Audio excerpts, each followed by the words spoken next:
ঢাকায় সোহাগ নামে এক যুবককে হত্যার পর থেকে চাঁদাবাজির ইস্যুটি দেশজুড়ে আবারও আলোচনার কেন্দ্রবিন্দু হয়ে উঠেছে। এমন পরিস্থিতিতে একটি ভিডিও সামাজিক মাধ্যমে পোস্ট করে এনসিপির এক কেন্দ্রীয় নেতার বিরুদ্ধে চাঁদাবাজির অভিযোগ এনেছেন বিএনপির জাতীয় নির্বাহী কমিটির তথ্য ও প্রযুক্তি বিষয়ক সম্পাদক এবং বিশিষ্ট শিক্ষাবিদ ডক্টর একেএম ওয়াহিদুজ্জামান। রোববার 13 জুলাই বিকেলে নিজের ফেসবুক ওয়ালে এই ভিডিও পোস্ট করেন তিনি।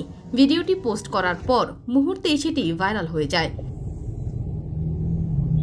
চলতি বছরের 14 মে বসুন্ধরা আবাসিক এলাকায় ধারণ করা ওই ভিডিওতে দেখা যায় এনসিপির কেন্দ্রীয় সদস্য ইমামুর রশিদ ইমন একজন নারীর কাছ থেকে 7 লাখ টাকা গ্রহণ করছেন। তখন ওই নারীকে বলতে শোনা যায়, এখানে 7 লাখ টাকা 10 লাখ টাকা থাকার কথা ছিল, একটু ক্রাইসিস বুঝছেন না। এ সময় 7 লাখ দেওয়ার বিষয়ে এনসিপি নেতা বলেন, ভাইকে বলেছেন? জবাবে নারী বলেন, হ্যাঁ বলেছি।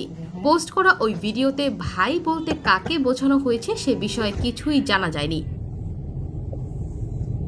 ভুক্তভোগী ক্ষুদ্র উদ্যোক্তা ওই নারী অভিযোগ করেছেন, বিভিন্ন প্রজেক্টে কাজ দেওয়ার আশ্বাসে তিনি জাতীয় নাগরিক পার্টিকে বিভিন্ন সময় প্রায় 48 লাখ টাকা চাঁদা দিয়েছেন, কিন্তু পরবর্তীতে তাকে কোনো কাজ বা প্রজেক্ট কিছুই দেওয়া হয়নি।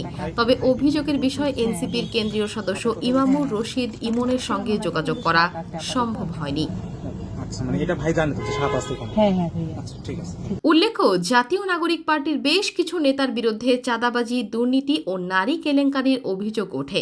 বিশেষ করে এনসিপির নেতা গাজী সালাউদ্দিন তানভীরের বিরুদ্ধে 400 কোটি টাকার দুর্নীতির অভিযোগ ওঠে। পরে তাকে দলটির যুগ্ম সদস্য সচিব পদ থেকে সাময়িকভাবে অব্যাহতি দেওয়া হয়।